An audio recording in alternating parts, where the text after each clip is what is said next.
The stories I'm about to share with you tonight are personal and happen to my father and uncle. These are the actual accounts of my father's first-hand experiences with dark entities.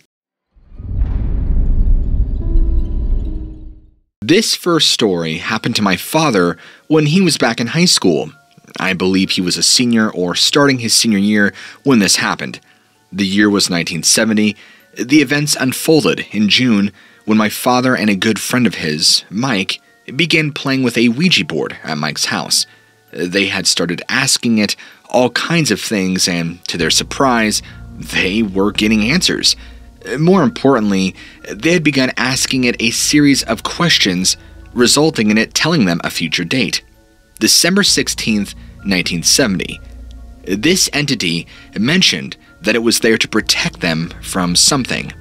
My father claims that it started to spell out something and made it to the words S-I-N, but before it could finish, they stopped it. They were getting freaked out and closed the board up. We need to jump around a bit in time to make more sense of this story. Let's fast forward to December 16th, the date the entity on the board had described, a day when Mike had wanted my father to go with him. I believe it was drug-related, either selling or transporting. For whatever reason, my dad did not feel like going with Mike that day to skip school, so he decided to just stay back. As it turns out, this was the day that his friend Mike would get busted and serve jail time. At the time, he did not remember anything about the board and its warning of December 16th. It wasn't until later on in life he would connect and realize this entity they spoke to knew things that weren't possible. How did it know that would happen, and why did it tell him that it was trying to protect them? That portion still weirds him out. Now, we need to skip back in time a bit to September. This event is 3 months following the Ouija board event and 3 months before his friend Mike would get busted. Although, I believe this would be late September. My father had informed me that Jimi Hendrix had just passed away. My father, who's 17 at the time, gets home pretty late. It's probably about 2 in the morning. Remember the time and era here. This story is right in the middle of the hippie movement, so LSD and cannabis use are exploding. My father was coming down from an acid trip of his own. He parks at the driveway, makes his way up to the house, opens the door, and my dad says the second he opens the door, he can feel there's something in the house. In that instant, he knew in his mind that it was that thing they were talking to on the Ouija board months ago. He said you could feel it. There was this thick, ominous presence. He tells me whatever it was in the house. He believes it attached itself to my father after that board incident and followed him home. That's his speculation, of course. Now, my dad cannot do much about this lingering presence in the house but get ready for bed.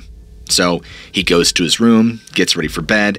Then he's lying down in his bed, looking up at the ceiling, just tripping hard still because, remember, he's coming down from an acid trip. He's got 2 dogs that are lying on the bed with him. Before I get to the next part of the story, I need to lay out his room quickly. Once you walk into the house, you can take a left down the hallway. On the far end to the left was my father's room. As soon as you stepped inside the room, my father's bed was directly in front of you against a wall.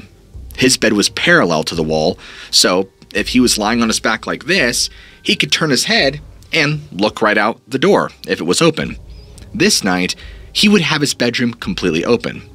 So he's lying there, trying to shut his brain down, just staring up at the ceiling, and that's when this entity comes right into his room and stands there in the doorway.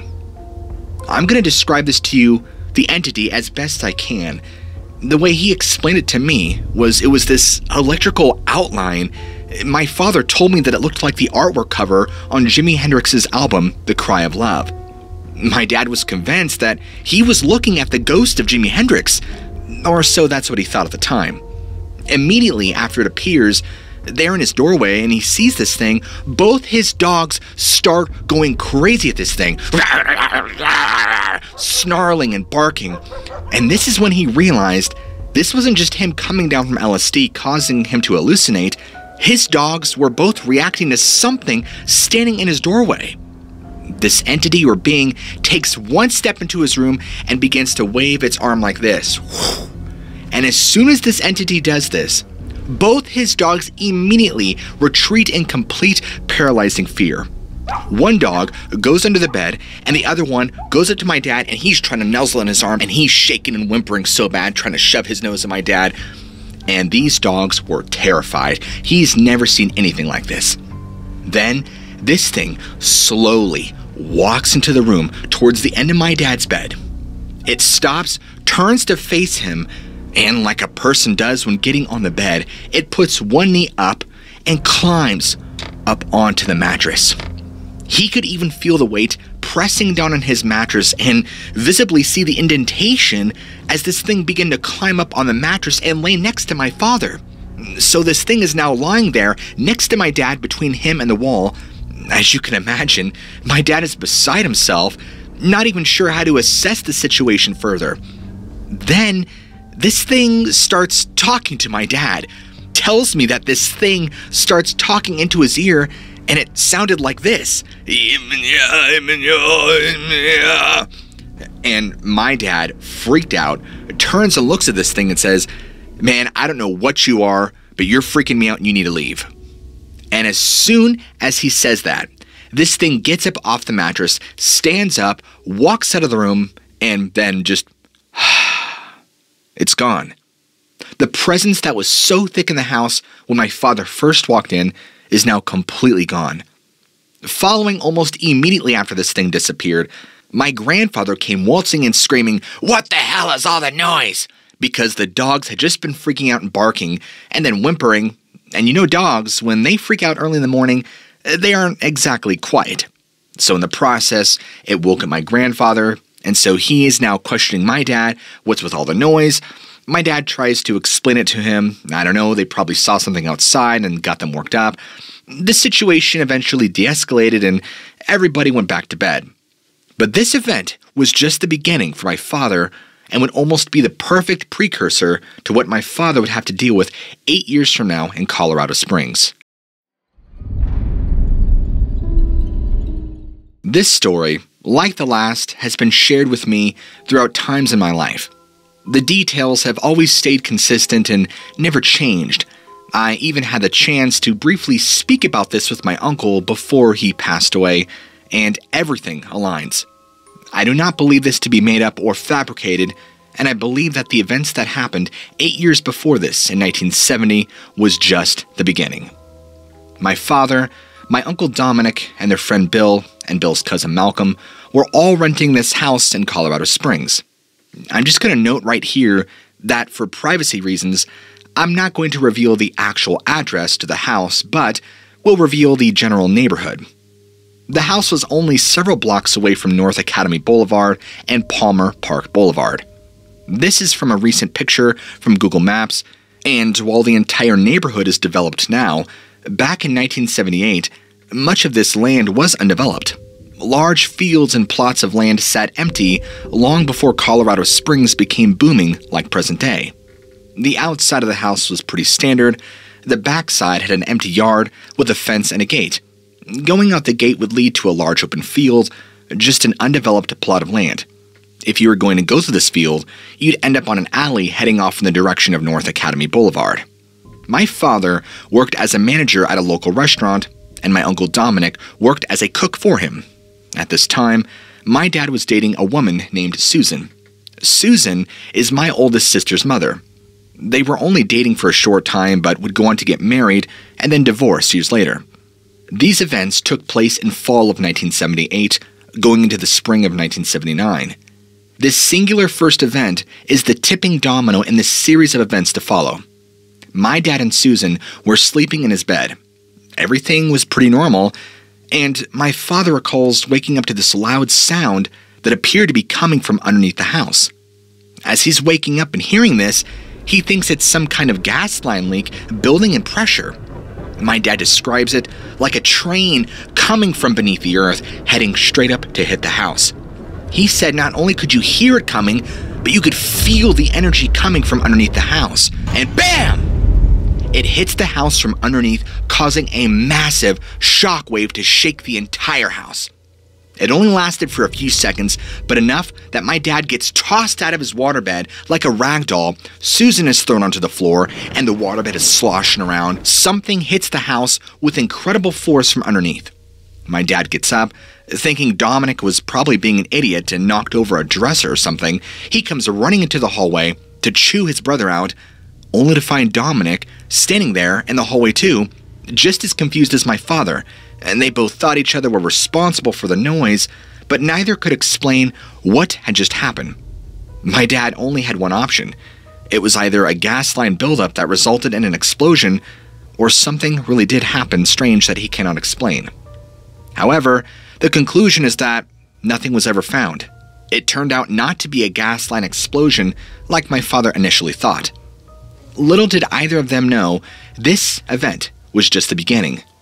My dad believes that whatever entity from underneath the earth was now in the house.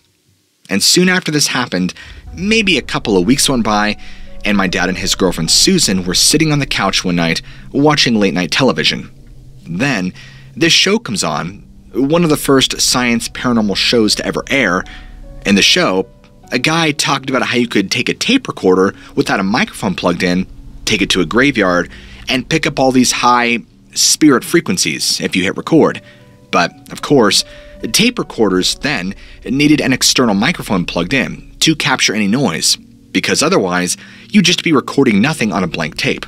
My dad and Susan saw this, and both their interest piqued.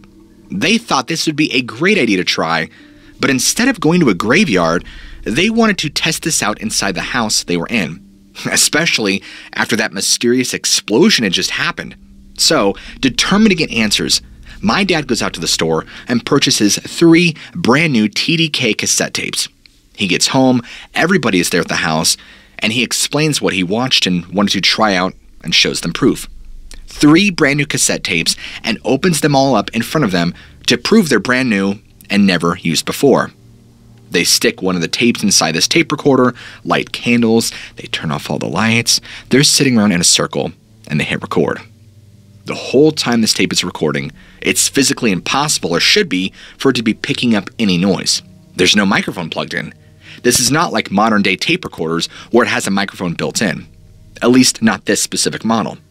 So, my dad and everybody are joking around, making light of the situation. If there's any spirits here, make contact with us. Ooh, just wholly mocking the situation. Now, about 10 or 15 minutes of this goes by when they decide to stop recording and play it back to see if they captured anything.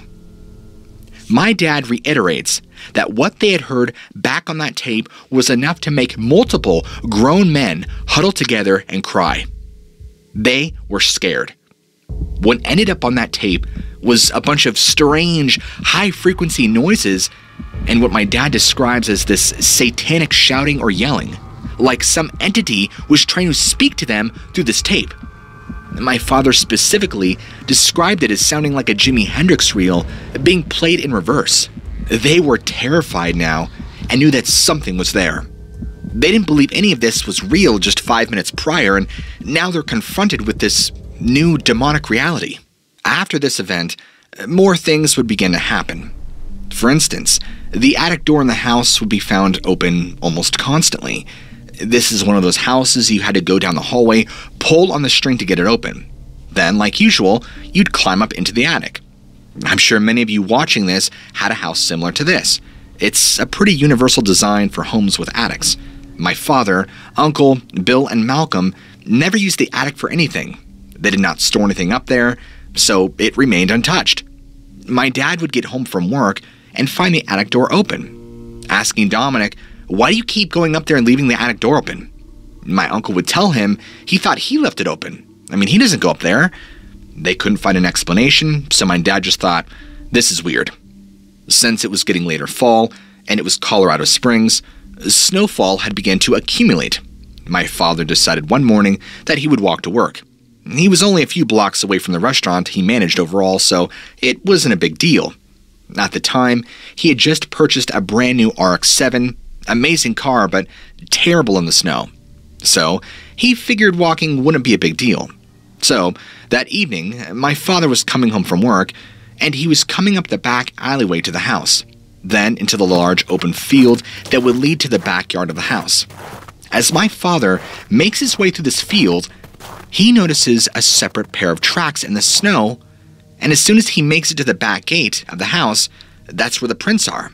They start there in the snow and lead directly from the gate to the back porch. And my dad is confused by this because how is it possible prints in the snow can begin here in this very spot and lead to the back porch? It had not snowed any more than before, and the only way to get to this gate was either through the front or the field. And so to have footprints start here didn't make any sense. My dad thought it was very weird, asking Dominick about it at the time, who knew nothing of it. He had been home that evening, and my dad just thought, okay, and tried not to overthink it. During this time, my father brought that same cassette tape to his friends over at his work, played for everybody he could, including his employees. But of course, his friends, everybody who listened to this, were all freaked out.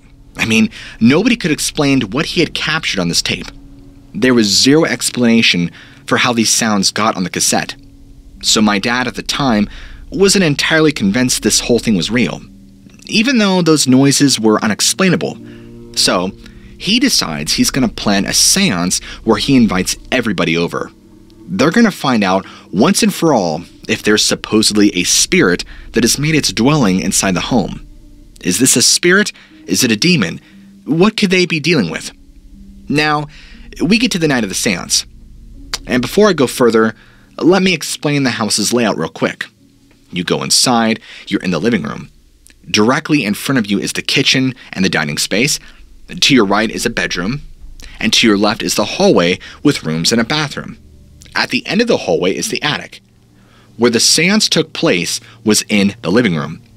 Everybody is holding hands in a circle. You had my father and Susan sitting on a couch right next to the hallway on the left. Then, directly to their left, you had Bill, followed by Dominick, followed by Mike Garcia, a friend of my uncle and father's. Then you had Stephen Black, who's another friend, and then another guy that my father cannot remember the name of. And to the left of him, completing the full circle, was Jack. My father described Jack as the short, stocky, 250-pound little fat guy. That lineup completed the full circle. It's also important to note here where Jack and Dominick were sitting in the circle. Jack was sitting with his back facing the hallway where the bedroom and attic was. If Jack were to turn around, he would be directly looking and facing the hallway. In front of him, facing him, was Uncle Dominick. So, at this point, everybody's holding hands. They have candles lit, the lights are off, everybody's getting quiet, shh, and they're trying to be calm and ask if there's any spirits in the house. You know, the questions you would ask in a seance, trying to get to the bottom of this whole thing. My dad tells me he and his friends at this time were just a bunch of hippie stoners. They don't think this whole thing is real, although strange, but not real.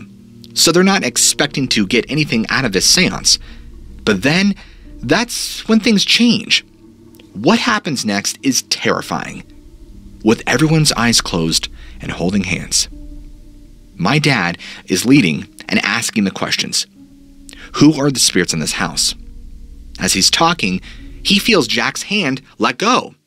And my dad opens his eyes and looks over out of response and sees Jack diving out of the way. And then instantly, something slams right into Dominick, and now he's screaming and convulsing in pain. Everybody's freaked out. Susan is crying hysterically. She's begging to go home. They blow out the candles, turn the lights on. Chaos has completely ensued.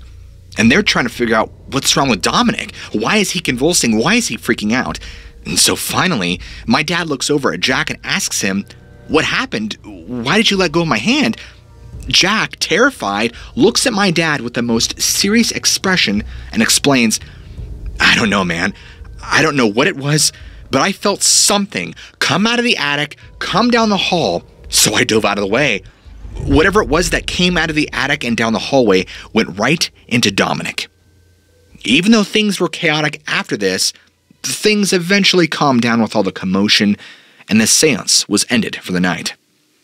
My father tells me that this event changed Dominick's entire personality for months to come. And after the seance, Dominick began to act differently. My dad summed it up in one word: weird. He began to act much more like a wild animal, like a wolf. He was growling at people, running on all fours, rolling around in the dirt. There would be days at a time when no one would know or see Dominick, but then he'd come home randomly, covered in filth and dirt and grime and blood all over his clothes. Not his blood, though, but the blood of animals. He would go out and just into the woods and eat animals. He'd howl at the moon at night and run up the walls. There was even a time when he and my father had gone to the grocery store. They're both standing there in the meat aisle, and Dominick picks up a pack of raw ground beef and just starts tearing into it, eating it. Blood dripping down his face and all over his jacket. And my dad just looks over to him and tells him, "You're whacked out. You're walking home by yourself. You're freaking me out." And at this point, my dad isn't convinced that Dominick was possessed. I don't think anybody was. He just thought Dominick was whacked out. A stoner hippie who's took too many hits of acid and smoked too much dope. And he's fried out. Although, in retrospect, my father admits that it was impossible to fake such a drastic personality change for the amount of time Dominick did without something truly being wrong. It's like he had the spirit of a wolf in him or something. And this behavior went on for months. My dad doesn't recall the exact time and place that Dominick realized he needed help, but he enlisted my father to take him around to any church that would assist him. Most of the churches they went to, Catholic and Protestant, refused to help Dominick. They thought he was just some guy who had done far too many drugs and needed deep psychotherapy, or some other form of treatment. However, there was one Catholic church that took his condition a little more seriously. They flat out refused to do the exorcism on Dominick, though. They were scared of him. You know, he's still doing the whole thing a lot, and because of this, they left it up to my father. They told him, "Look, we're not going to do it, so here you go, you can do it." And they gave him the prayer booklet, which, by the way, is not in the Bible. It's just this small little 5x7 booklet containing prayers for the exorcism. It tells you how to make holy water. It's less than 100 pages, and they send my father and my uncle on their way and wish them the best of luck. Now, we're going to get to the actual exorcism. They would perform this in the living room before, where they had done the seance months ago. Dominick, who was sitting in the lounge chair in the living room like this, and you had Mike Garcia from the seance on his knees on his right, and he's on the side of the chair, holding Dominick's right arm down, restraining him. On the left of Dominick, you had Jack. Jack is doing the same thing as Mike, on his knees, holding down his left arm, restraining him. All the while, Dominick is clenching his teeth, moaning in pain. Get it out of me. My dad, who had made up the holy water exactly how the prayer book described, and had the prayer book open. Quick note, directly behind Dominick in the lounge chair is a wall. If you were to go through that wall, you'd go straight into Bill's room, where both Bill and Malcolm currently were. At the time, they were both tripping hard on LSD, keeping to themselves. Even up to this point, my dad did not believe that Dominick was possessed. He was still convinced Dominick was whacked out and done too many drugs and was just doing this all for attention. However, his opinion was about to be changed. Dominick is sitting there in the chair, still moaning and writhing in pain, begging them to get it out of me still. Get it out of me! His eyes are closed, teeth clenched, so he had no idea what my dad was doing. My dad, thinking he's about to pull the rug out from Dominick's whole charade, gets the idea. I'm going to just splash a drop of holy water on Dominick, and he's not even going to notice. He's so full of it. I'm going to prove it. So my dad is reading from the prayer book, and he goes to splash just a droplet, a little blip of holy water on him. The droplet of holy water does not even touch Dominick's skin, but just lands on his clothes. And immediately, I mean immediately, Dominick's eyes shoot wide open and stands straight up, screaming in this guttural demonic voice, keeping his arms outstretched like this, with Jack and Mike Garcia just hanging off like monkey bars. Okay, my uncle is 5'7" and 165 pounds soaking wet. What's going on right now is impossible. My dad described when this happened, Dominick's face changed and contorted into something ugly, something that wasn't his brother. The scream coming from Dominick was like this animalistic, demonic, guttural growl, My dad, shocked by what is happening, looks down at the prayer book to continue reading, and now the words are swirling all over the page, and for the first time in this entire chain of events, my dad is truly scared. He realizes he's genuinely dealing with something evil. Desperate and unsure of what else to do, he says this thought just came to him. So he calmly put his hand on Dominick's heart and says, "In the name of Jesus, I command you to leave him." And instantly, Dominick collapses in the chair and falls unconscious. And as soon as that happens, they all hear a cry from the room directly behind Dominick. It was Bill. They all get up and rush over to Bill's room, and they open the door. Malcolm is crying and saying Bill's acting crazy. And Bill immediately begins acting hostile towards them. So all these guys are trying to calm him down, and they jump on Bill, dogpiling him to try and restrain him. But he too, like Dominick, pulls a feat of inhuman strength, and he goes, "Ugh!" and throws all 5 guys off him, spiraling into the air. My dad, who goes flying through the air, hits the wall, slides down, hits the ground, and they all go to dogpile him again a second time. The same thing happens. Ugh! Throws everybody up in there. Boom! They hit the wall. They slide down, hit the ground. They do it a third time, and the same thing happens yet again. And finally, after that had occurred, they were able to get him calmed down enough to talk some sense into him.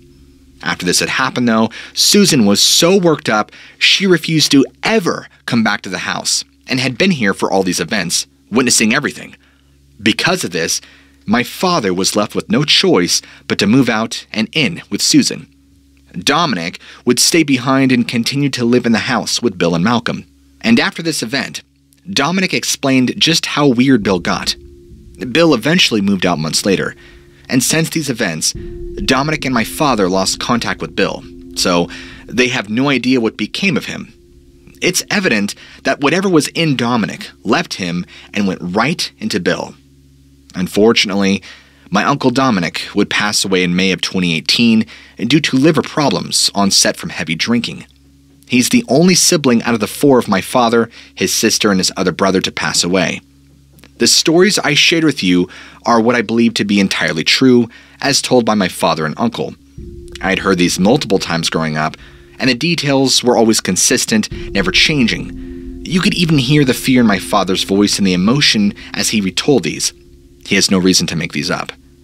If you found my father and uncle's stories terrifying, let me know what you think in the comments below.